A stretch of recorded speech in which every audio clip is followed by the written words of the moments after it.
벌써 한 해의 절반이 훌쩍 넘었습니다.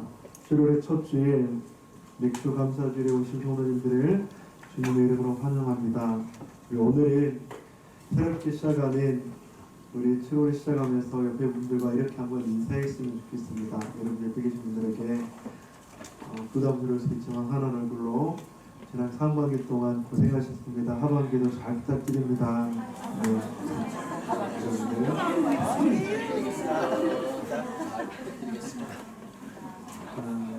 이런 인사가 여러분 늘 쑥스럽죠. 그럼에도 불구하고 이렇게 한번 말을 전하고 또 눈빛을 그렇게 전할 때 하나님에게 사랑이 그렇게 전해줄 줄 믿습니다.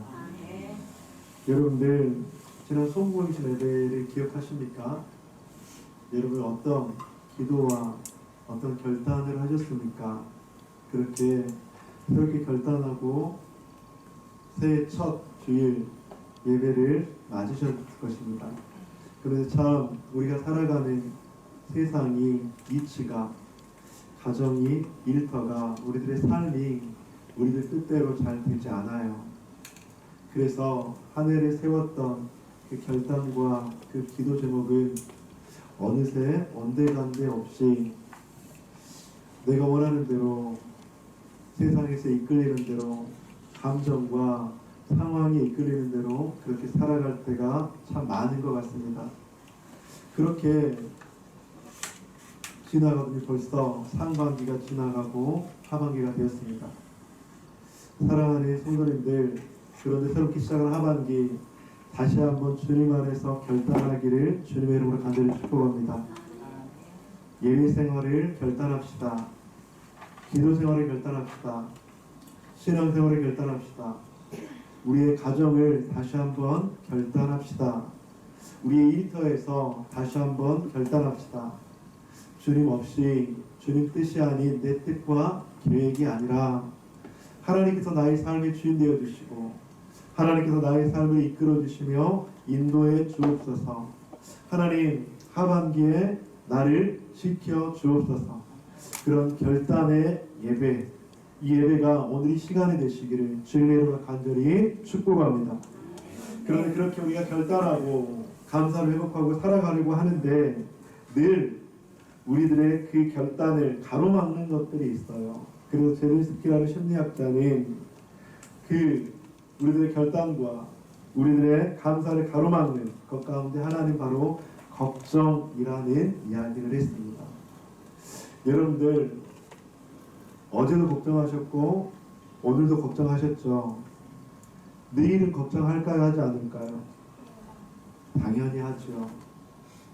어떤 걱정이 여러분들의 결단, 감사, 여러분들의 계획들을, 하나님 안에서의 계획들을 가로막습니까?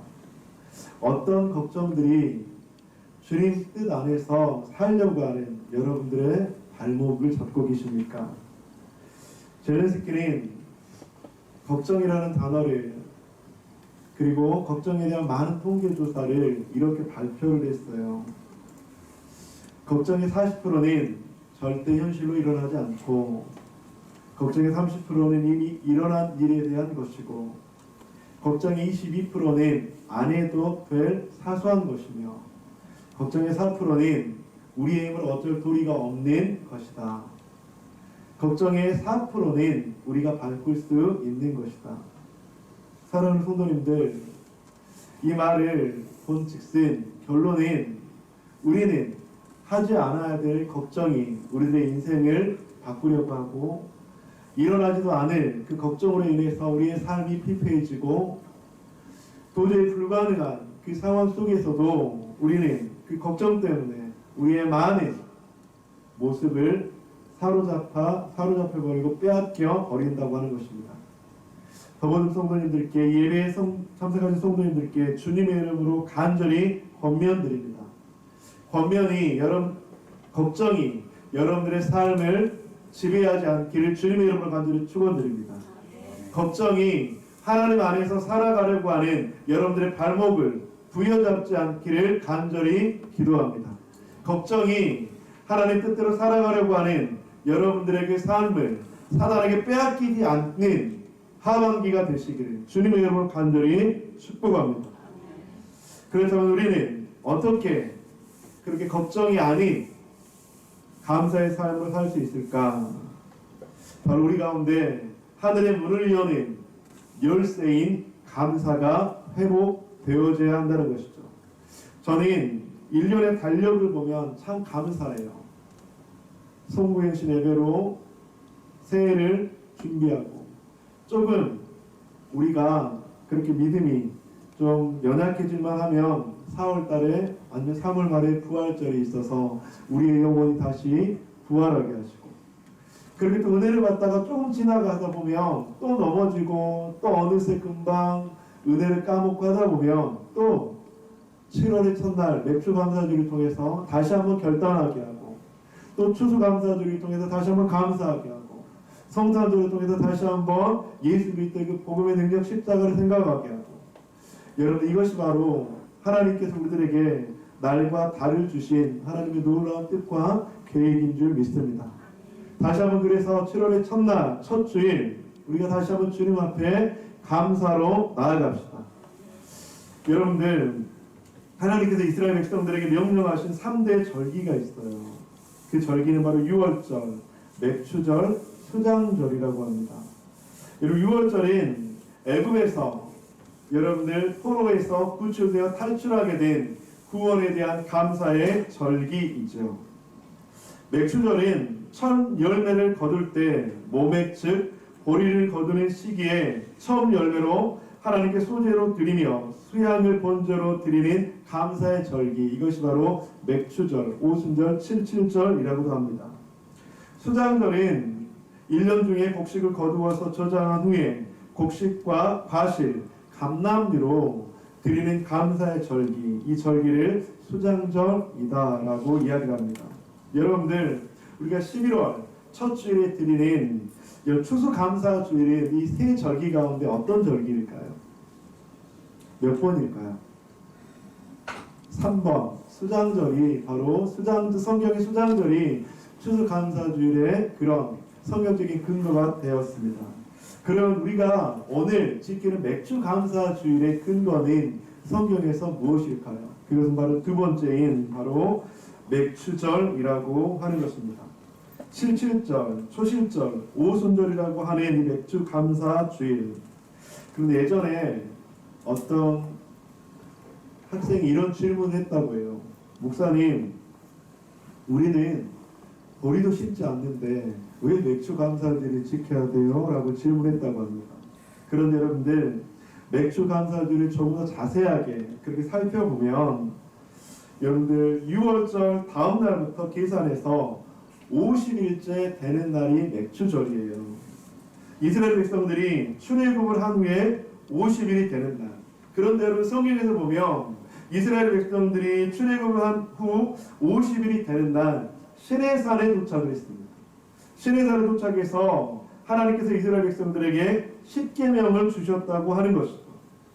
하나님께서 이스라엘 백성들에게 육적인 양식뿐만 아니라 영적인 양식, 즉 10계명을 통해서 말씀의 양식을 주신 날이 바로 맥주감사주일의 구약의 성경적 근거라고 하는 것입니다. 또한 이뿐만이 아닙니다. 신약에서는 이날인 성령 강림절 혹은 오순절이라고 이야기를 합니다. 여러분, 오순절은 예수님께서 부활하시고 50일째가 되는 날, 여러분 그날 기도하면서 성령 충만함을 받았던 날을 오순절이라고 이야기합니다. 성령의 충만함으로 초대교회가 탄생한 날, 즉 교회의 탄생일이기도 합니다. 그래서 맥주감사주일은 영적인 육적인 양식을 공급해 주신 날이고, 또한 신약시대에는 교회가 공동체가 탄생한 날이기도 합니다. 그래서 오늘 맥주감사주일은 우리 공동체가 주님 안에서 다시 한번 주님의 은혜로 하반기를 새롭게 결단하는 날이고, 그리고 또한 영적인 양식 가운데 육적인 양식 가운데 하나님 앞에 감사의 고백을 하는 그 날이 바로 맥주감사주일이라고 하는 것이죠. 그렇다면 우리는 이러한 맥주감사주일을 남은 하반기를 어떻게 지키고 지내야 할까? 오늘 본문인 시편 100편 말씀을 가지고 함께 나누기를 원합니다. 여러분 시편 100편은요 감사의 시라는 제목을 가지고 있습니다. 여러분들 구약의 이 시편 150편인 너무나도 은혜가 되는 말씀이고 짧으면서도 너무나도 성도의 삶과 밀접한 관련이 있는 말씀입니다. 저는 특별히 시편 1편, 시편 23편, 그리고 시편 100편인 여러분들이 가능하시다면 암기하시기를 권면드립니다. 여호와는 나의 목자시니 내게 부족함이 없으리로다 라고 말씀하시는 시편 23편의 그 주옥과 같은 말씀, 복 있는 자는 이라고 말씀하시는 그 주옥과 같은 시편의 말씀, 여러분 그 말씀을 암기할 때 우리들의 삶 속에 힘들고 지치고 어려움이 올 때마다 우리들에게 놀라운 힘과 능력이 된다고 하는 것이죠. 그런데 오늘 시편의 100편은 우리들에게 어떻게 감사가 회복돼야 될지 우리들에게 주시는 놀라운 도전과 은혜가 있다고 하는 것입니다. 오늘 시편 본문을 통해서 진정한 감사의 고백을 어떻게 할 수 있을까? 저는 그런데 이런 도전을 드리고 싶습니다. 세상에서 하는 감사, 세상 사람들이 하는 감사와 조금 다른 차원의 감사가 우리 법원교회 성도님들에게 있었으면 좋겠습니다. 여러분 일반적으로 세상에서 말하는 감사, 여러분 감사하면 요즘 세상에서도 막 감사해라 감사해라 그렇게 이야기하거든요. 여러분들 왜 감사하냐면 감사하면 행복해진대요. 감사하면 정신 건강에 굉장히 좋아진대요. 감사하면 서로의 관계가 굉장히 좋아진대요. 즉 감사하면 내가 행복해지고 건강해지고 관계가 좋아지고 즉 어떤 유익의 수단으로 세상에서는 계속적으로 감사라고 이야기를 합니다. 여러분 교회뿐만 아니라 세상에서도 일반 서적에서도 감사 일기를 비롯해서 감사에 대해 주는 도전은 굉장히 많아요. 그런데 여러분들 저는 성도님들에게 도전 드리는 것은 이런 내가 건강해지고 마음이 편해지고 관계가 좋아지고 이런 일들을 위해서 감사하는 것 너무나도 필요하죠. 그런데 그 감사의 기준 차원을 훨씬 넘어서 성경에서 우리들에게 말씀하시고 있는 그 감사가 우리 가운데 있었으면 좋겠습니다.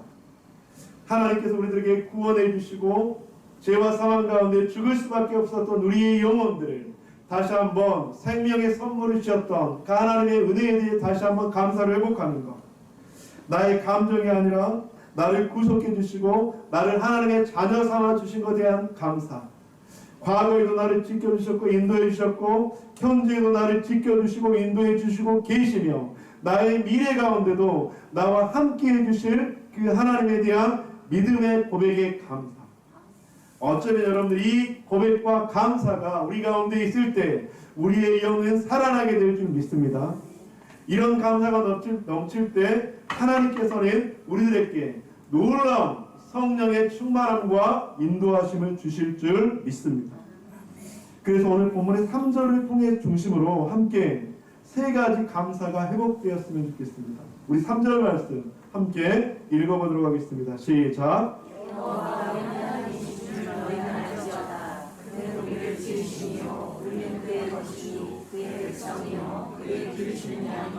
이 3절에서 저는 세 가지 감사를 함께 좀 나누고 싶습니다.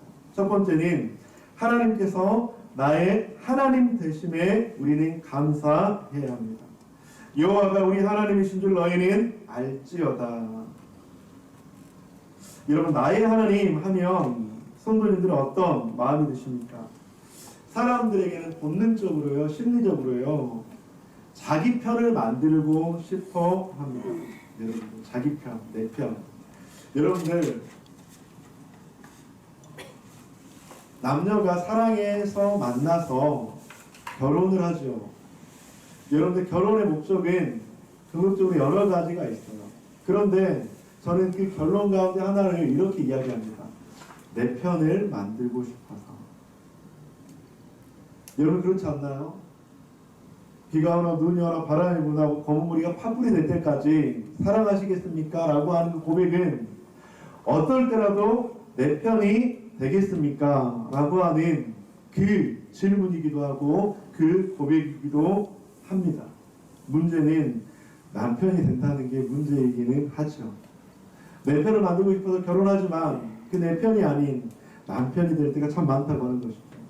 여러분들 청소년들이 사춘기에 내 편을 만들고 싶은 강한 욕구가 생겨나요. 그래서 여러분 청소년들이 사춘기에는 꼭 무리 집단에 들어가요. 무리에 들어가지 않은 사람은 거의 없습니다. 청소년은 거의 없습니다. 그래서 꼭 A 그룹이 들어가든지 B 그룹에 들어가든지 그 무리끼리 또 힘겨루기를 해요. 여러분 그런데 극적으로 그 청소년들이 왜 무리를 만들려고 할까요? 누구를 무엇을 만들려고? 내 편을 만들려고. 여러분 교회 공동체도 마찬가지입니다. 왜 소그룹에서 더 은혜가 있는 줄 아세요? 왜 소그룹에서 더 애착이 생기고 더 의지를 하게 되고 더 그 가운데서 친밀한 교제가 일어나는 줄 아세요? 이 사람의 많은 성도님들 가운데서도 내 소그룹에 있는 사람은 누구 편이라고 생각합니까? 더 내 편이라고 생각합니까? 내 편을 만든다는 것 안정감이 들죠. 든든하죠. 나를 지지해주고 공감해주고 응원해준다는 생각이 들 때 힘이 나고 더 큰 능력을 발휘할 수 있다고 하는 것이죠. 그런데 오늘 본문에서는 무엇이라고 이야기합니까? 하나님께서 나의 하나님이신 줄을 너희는 알지어다. 하나님께서 나의 하나님이라는 거예요. 하나님께서 내 편이라고 하는 것입니다. 이 세상의 창조주 되시고 구원자 되시고 전지전능하시며 무소부재하신 그 하나님께서 누구 편이라고요? 내 편이라고요. 성도님들, 사람이라는 존재는 의지하면 의지할수록 실망이 더 커지는 것 같아요. 기대하면 기대할수록 상처가 많이 생기는 것 같아요. 왜냐하면 본질상 진노의 자녀이기 때문이죠. 본질상 연약한 사람이기 때문이죠. 그 사람은 영원하지 않습니다. 불변하지도 못합니다. 그런데 우리가 믿는 하나님은요, 영원하시고 불변하십니다. 그 하나님께서 우리의 편이 되어주신다는 것, 그 하나님께서 여러분들의 편이 되어주신다는 것, 그것은 너무나도 큰 은혜이자 축복인 줄 믿습니다. 사랑하는 더불어의 가족 여러분, 우리가 주님 앞에 감사할 수 있는 이유는 그 하나님께서 내 편이시기 때문입니다. 2016년 하반기 내 편 되신 하나님과 함께 하시는 저와 여러분들 되시기를 주님의 이름으로 간절히 축원드립니다. 민수기 23장 19절에서는 그렇게 말씀합니다. 하나님은 사람이 아니시니 거짓말을 하지 않으시고 인생이 아니시니 후회가 없으시도다. 어찌 그 말씀하신 말을 행하지 않으시며 하신 말씀을 실행하지 않으시랴. 내 편이 되신다고 하신 그 하나님께서는 절대로 거짓말을 하지 않으시고 절대로 그 말씀하신 바를 행하지 아니하시는 분이 아니라는 것을 믿어지고 또 믿어주시기를 주님의 이름으로 간절히 축원드립니다. 둘째로 우리가 주님 앞에서 감사를 회복해야 되는 것, 그것은 하나님께서 나를 자신의 것이라 해주셨기 때문입니다. 그는 우리를 지으시니요 우리는 그의 것이니. 하나님께서 우리에게 육적인 생명을 주셨을 뿐더러 예수 그리스도를 통해서 죄와 사망 가운데 영원한 생명을 주시고 성령을 선물로 주신 분이신 줄 믿습니다. 그런데 그 하나님께서 우리들에게 말씀하세요. 너는 내 거야. 너는 내 것이라고 그렇게 이야기합니다. 나 자신이 하나님의 소유라고 하는 것입니다. 우리가 하나님의 작품이라고 하는 것입니다. 여러분들의 자녀들은 누구의 소유라고 생각하십니까? 누구의 소유죠? 하나님 소유 맞나요? 자, 그러면 소유권자가 누구라고요? 자, 오늘 제가 다 보고 있습니다. 지금 하나님의 소유라고 했던 분들, 자 그러면 소유권자가 있는데 그 소유권을 대신 행사하면 죄일까요, 아닐까요? 죄죠. 만약 여러분들이 자녀의 소유권이 하나님께로 있다면 그 소유권을 주장하실 분은 오직 하나님뿐이십니다. 그런데 하나님께서 우리의 소유가 된다고 하는 것이죠. 자, 저 오늘 왜 그 말씀을 드렸냐면 소유권을 가진 사람이 책임을 지기 때문이에요.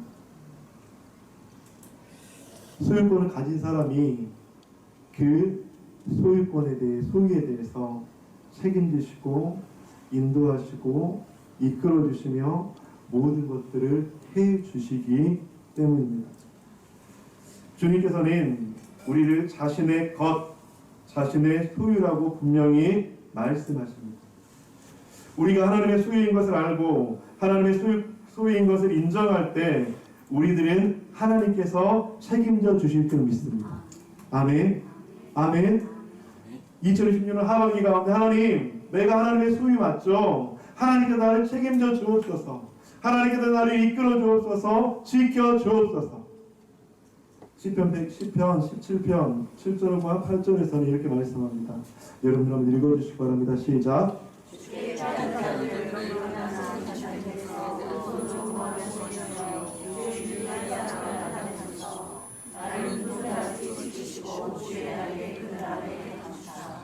하나님께서 자신이 소유권을 가지고 있는 그 대상에게 어떻게 하는지 시편 17편 7절과 8절에서는 분명히 말씀하고 있습니다.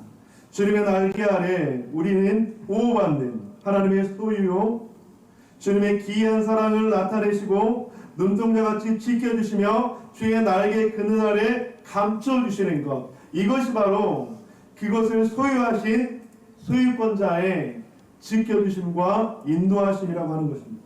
그래서 저는 7절과 8절 가운데 한 단어에 좀 깊은 묵상과 좀 통찰을 발견을 했습니다. 그것은 7절에 기이한 사랑이라고 하는 겁니다. 여러분, 기이한 사랑을 나타내셔서, 여러분 기이한 사랑, 우리가 그냥 개역개정의 한글 성경으로 보면 좀 특별한 사랑이구나, 좀 보통 사랑은 아니겠구나, 그렇게 느낄 수 있겠죠. 그런데 이 말씀을 조금 더 해석해 보니까 기이하다, 경이롭다, 인간의 능력을 초월하다라는 그런 의미를 가지고 있습니다. 그러니까 경이롭고 인간의 능력을 초월한 사람. 그런데 또 다른 해석 가운데 이런 말씀이 있습니다. 구별하다, 따로 떼어놓다. 그런데 그 말씀을 제가 묵상하면서 찾아봤는데 이 구별하다, 따로 떼어놓다 라고 하는 이 원문은요, 여러분들 이스라엘 백성이 애굽에서 노예 생활을 했었죠. 그런데 모세라는 사람을 보내주셔서 그들을 탈출시키려고 합니다. 그런데 바로 왕이 잘 보내주지 않아요. 첫 번째 재앙, 두 번째 재앙, 세 번째, 네 번째, 10번째 재앙까지 일어나게 되죠. 그런데 그 10번째 재앙 가운데, 여러분 10번째 재앙이 혹시 어떤 재앙인지 기억하세요? 무슨 재앙? 장자의 재앙. 그래서 그 장자의 재앙 가운데 여러분들 주님께서 말씀하시는 그 어린 양의 그 피를 좌우 문설주 임방에 바르면 그 재앙이 이스라엘을 넘어갔는데 그걸 바르지 않는 애굽의 모든 장자는 죽게 되었죠. 이때 따로 구별이 됐잖아요. 바로 오늘 본문의 기이한 사랑은 그렇게 따로 구별하다, 따로 떼어놓다 라고 하는 의미를 가지고 있다고 하는 것입니다. 그러니까 주님께서 우리를 향한 이 기이한 사랑은 세상과 아니면 절망과 어둠과 그리고 그 어떤 위험과 그것과 우리를 따로 구별해서 떼어놓아서 지켜주시고 보호해주신다는 그 놀라운 사랑을 의미하는 것입니다. 사랑하는 더버듬의 가족 여러분, 하나님께서 우리를 자신의 것이라고 해주셨을 때 우리를 이렇게 세상과 따로 떼어놓아서 구별해 주시고 지켜주시고 책임져 주시는 바로 그런 자신의 것인 줄 믿습니다. 이런 하나님의 지키심과 보호하심을 경험하는 저와 여러분들이 되었으면 좋겠습니다. 상반기 가운데 여러분들 하나님에게 따로 떼어놓으심에 구별하심의 은혜를 경험하셨습니까? 만약 그렇지 못했다면 하나님 저를 세상의 악과 따로 떼어놓아서 나를 지켜주시옵소서. 하나님 세상의 위험과 나를 따로 떼어놓아서 지켜주시옵소서. 하나님 세상에서 끊임없이 나를 유혹하고 미혹하는 그것들과 따로 나를 떼어놓아서 지켜주시옵소서. 여러분 바로 이것이 우리들 가운데 하나님께서 부어주시는 감사의 노래라고 하는 것입니다. 사랑하는 더버들 가족 여러분, 성도님들, 하나님께서 우리를 따로 구별하셔서 따로 떼어놓으셔서 우리를 자신의 것이라고 말씀하시는 그 놀라운 능력의 하나님이실 믿습니다. 그런 하나님의 은혜가 우리 성도님들에게 있기를 간절히 축복합니다. 세 번째로 오늘 본문 가운데 함께 나누고 싶은 것은 하나님께서 우리를 백성 삼아 주셨고 길러주심에 감사해야 된다고 하는 것이죠. 우리는 그의 백성이요 그의 기르시는 양이로다. 예전에 제가 이해가 절대 안 되었던 일이 있었는데 지금은 이해가 좀 되긴 해요. 그걸 전제로 말씀드리겠습니다. 예전에는 이해가 안 됐는데 지금은 이해는 됩니다. 제가 예전에 교회에서 이제 수련회를 할 때 수련회 준비 요원 가운데 이제 음향, 이제 뭐 영상 그거 담당하는 책임지시는 집사님이 있었어요. 그래서 이제 그분들은 선발대로 가서 이제 음향을 세팅을 해야 되죠. 이제 그분이 이제 먼저 출발하고 가는 도중에 저한테 전화가 왔어요. 울면서 전화를 했어요. 목사님, 세상을 떠났어요. 울면서 자기가 수련회 선발할 때 못 가겠다고 하는 거예요. 그리고 기도를 해달라고 하는 겁니다. 목사님, 기도해 주세요. 세상을 떠났습니다. 아이고, 누가 돌아가셨구나. 저도 너무 놀리기도 하고 어떻게 위로해야 되지? 그런데 그 집사님이 잠시 이제 몇 마디 계속 이야기를 하고 보는데 그 떠난 사람이 반려견이 죽은 거예요. 반려견이. 그 당시 한 10년 넘었어요. 10년, 12~13년 된 것 같은데 그 당시에는 저의 그냥 상식으로는 도저히 이해가 될 수 없었습니다. 아니 굉장히 불편했습니다. 집사님, 반려견이 죽었는데 이제 그렇게 기도해달라고 하고 이제 막 통곡을 하고 그렇게 하는 게 그래서 이제 집사님 이건 아니지요. 하려다가 못했어요. 못했습니다. 그런데 지금 이제 제가 좀 이해는 돼요. 이해는 됩니다. 이제 그게 옳다 그르다 맞다 틀리다로서 저는 판단하진 않습니다. 그런데 저는 이렇게 제 나름대로 결정을 했습니다. 자신이 아끼고 사랑하는 그것을 그냥 잃었을 때 여러분들 이럴 때 슬프잖아요. 이제 자기 진짜 아끼고 사랑했던 걸 잃었을 때 굉장히 슬프고 아프잖아요. 그런 아픔이구나.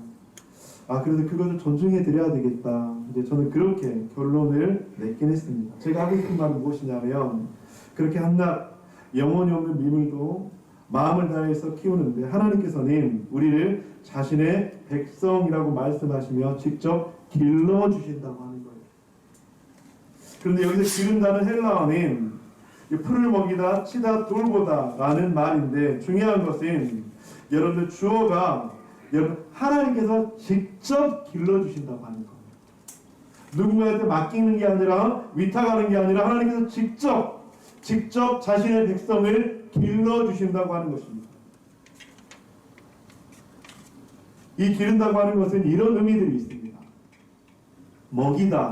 먹이다의 의미를 가지고 있습니다. 그의 생존을 책임지신다는 것이죠.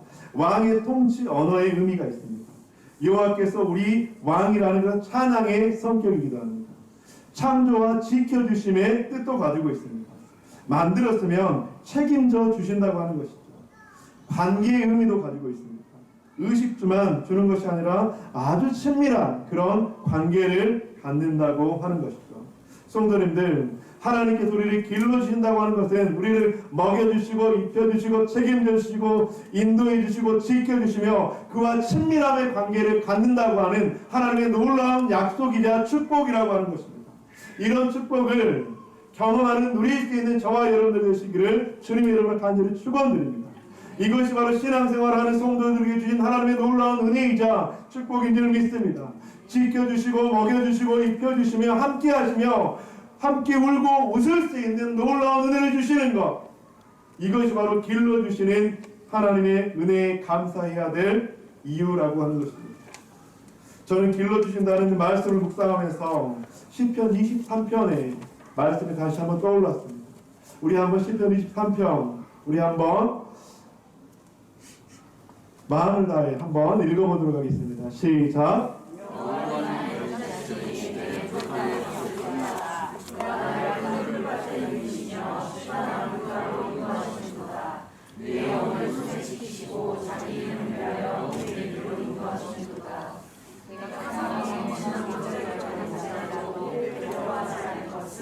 주께서 나와 함께하시니라. 주의 사랑의 막대기가 나를 안위하십니다.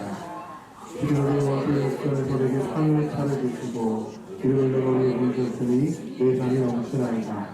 내게 선하십니다. 인도하시는 반드시 나를 따르리니 내가 여호와의 집에 영원히 살리리다. 여러분, 주님께서 우리를 길러주신다고 하는 것은 부족함이 없게 해주신다는 것입니다. 푸른 풀밭에 누워주신다는 것입니다. 실만한 물가로 인도해 주신다고 하는 것입니다. 내 영혼을 소생시켜 주시고 우리를 의의 길로 인도해 주신다는 하나님의 놀라운 약속인 것입니다. 나와 함께 해주시고 나를 안위해 주시며 여러분들 내 평생의 선하심과 인자하심이 반드시 나를 따를 수 있도록 함께 해주신다는 것, 그것이 바로 주님께서 우리를 길러주신다는 놀라운 약속인 줄 믿습니다. 이렇게 우리를 길러주시는 인도하시는 그 하나님, 우리는 1차원적인 감사를 넘어서 우리의 감정과 상황에 따른 감사를 넘어서 우리는 결단해야 합니다. 그렇게 우리가 감사의 고백이 넘쳐질 때 우리의 하반기는 더욱더 주님과 가까워지며 주님과의 그 친밀함 속에 기쁨과 소망이 생길 줄 믿습니다.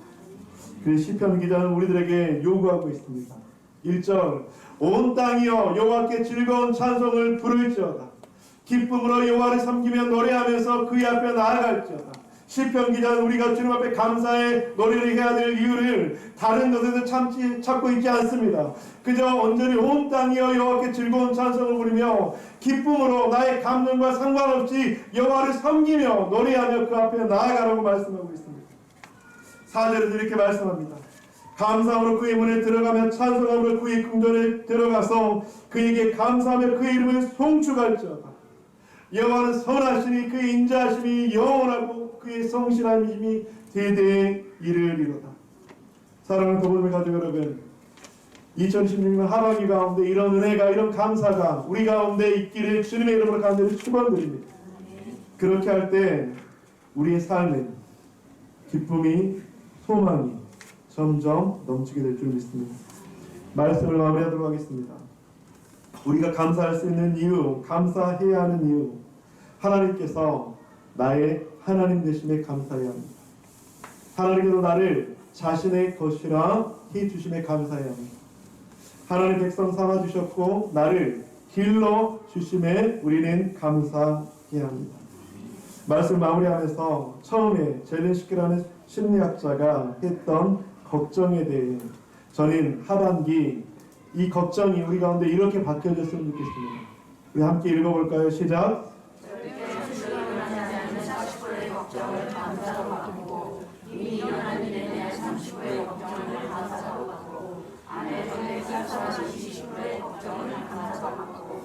우리 힘으로 어쩔 소리가 없는 사수의 걱정을 감사로 바꾸며 우리가 바꿀 수 있는 사수의 걱정을 감사로 바꾼다면 그것은 바로 하늘의 문을 여는 열쇠가 될 줄로 믿습니다.